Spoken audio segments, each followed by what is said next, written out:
Assalamualaikum warahmatullahi wabarakatuh. Perkenalkan, nama saya Asin Quraini dengan NIM 212410006. Prodi Pendidikan Matematika, kelas APG semester 1.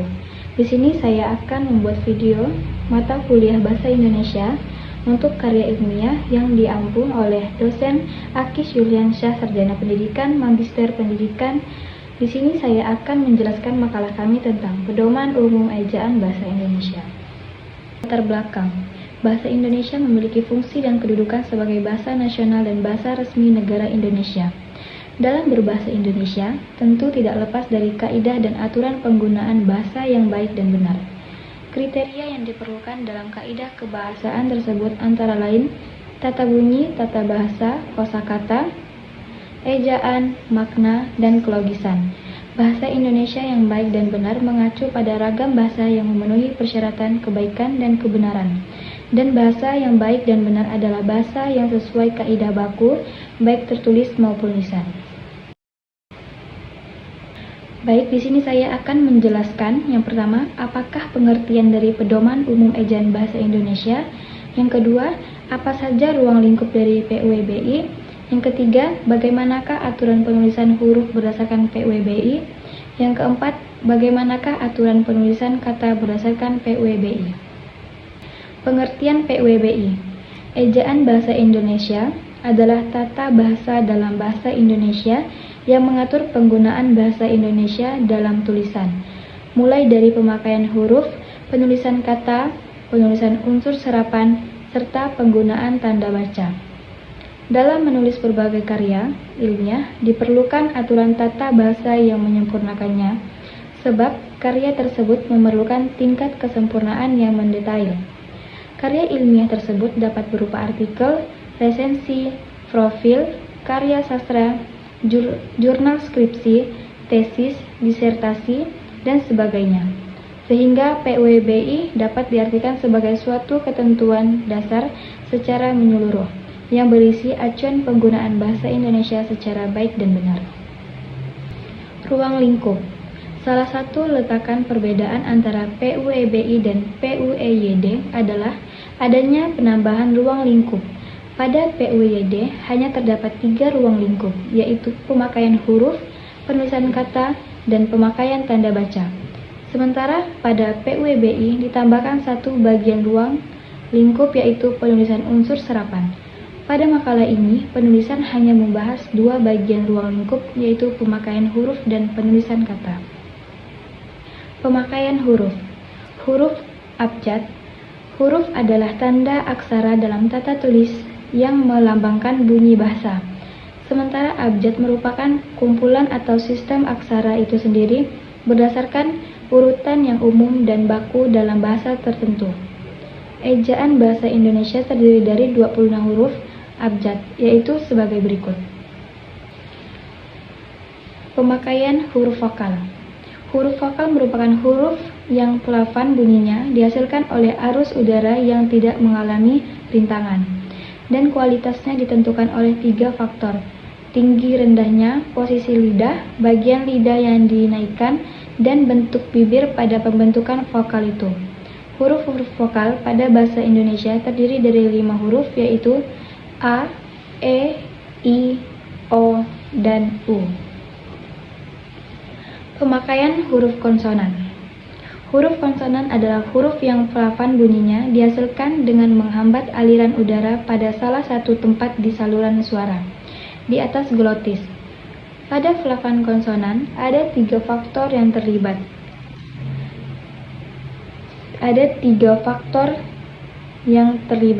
Keadaan pita suara, penyentuhan atau pendekatan berbagai alat ucap, dan cara alat ucap itu bersentuhan atau berdekatan. Huruf-huruf konsonan pada bahasa Indonesia dilambangkan oleh 21 huruf, yaitu B, C, D, F, G, H, J, K, L, M, N, P, Q, R, S, T, V, W, X, Y, dan Z. Pemakaian huruf diftong. Huruf diftong merupakan huruf vokal yang berubah kualitasnya pada saat pengucapannya dan dalam sistem tulisannya dilambangkan oleh dua huruf vokal. Kedua huruf vokal tersebut tidak dapat dipisahkan karena tergolong dalam satu kata. Diftong berbeda dengan deretan vokal, karena setiap huruf vokal pada deretan vokal mendapatkan hembusan yang sama atau hampir sama, dan kedua huruf vokal tersebut berada dalam dua suku kata yang berbeda. Contoh huruf diftong dalam bahasa Indonesia adalah ai, au, e, dan oi. Pemakaian huruf. Huruf kapital. Huruf kapital dipakai sebagai huruf pertama awal kalimat. Huruf miring. Huruf miring merupakan huruf yang letaknya miring tetapi tidak sama dengan tulisan tangan pada kursif. Huruf tebal. Huruf tebal adalah huruf yang dicetak tebal atau fat. Berikut adalah ketentuan-ketentuan penggunaan huruf tebal. Penulisan kata. Kata dasar. Kata adalah satuan unit terkecil dari bahasa yang dapat berdiri sendiri dan tersusun dari morfem tunggal. Kata merupakan perwujudan kesatuan perasaan dan pikiran yang digunakan dalam berbahasa, baik diucapkan maupun dituliskan.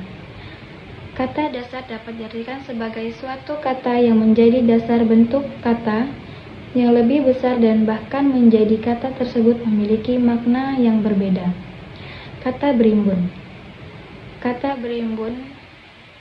berimbuhan atau kata turunan adalah kata-kata yang sudah berubah bentuk dan makna disebabkan pemberian imbuhan berupa awalan, akhiran, sisipan, atau awalan akhiran. Penulisan kata. Bentuk ulang. Bentuk ulang adalah kata dasar yang mengalami penggunaan reduplikasi hingga membentuk makna yang berbeda. Bentuk ulang ditulis dengan menggunakan tanda hubung di antara unsur-unsurnya. Kesimpulan. Ejaan bahasa Indonesia adalah tata bahasa dalam bahasa Indonesia yang mengatur penggunaan bahasa Indonesia dalam tulisan, mulai dari pemakaian huruf, penulisan kata, penulisan unsur serapan, serta penggunaan tanda baca. Ruang lingkup PUBI adalah pemakaian huruf, penulisan kata, pemakaian tanda baca, dan penulisan unsur serapan. Huruf adalah tanda aksara dalam tata tulis yang melambangkan bunyi bahasa. Pemakaian huruf yang diatur dalam PUBI antara lain huruf abjad, huruf vokal, huruf konsonan, huruf diftong, gabungan huruf konsonan, huruf kapital, huruf miring, dan huruf tebal. Kata adalah satuan unit terkecil dari bahasa yang dapat berdiri sendiri dan tersusun dari morfem tunggal. Kata merupakan perwujudan kesatuan perasaan dan pikiran yang digunakan dalam berbahasa, baik diucapkan maupun dituliskan. Pedoman penulisan kata yang diatur oleh PUBI adalah kata dasar, kata berimbuhan, untuk ulang, dan lain-lain. Terima kasih.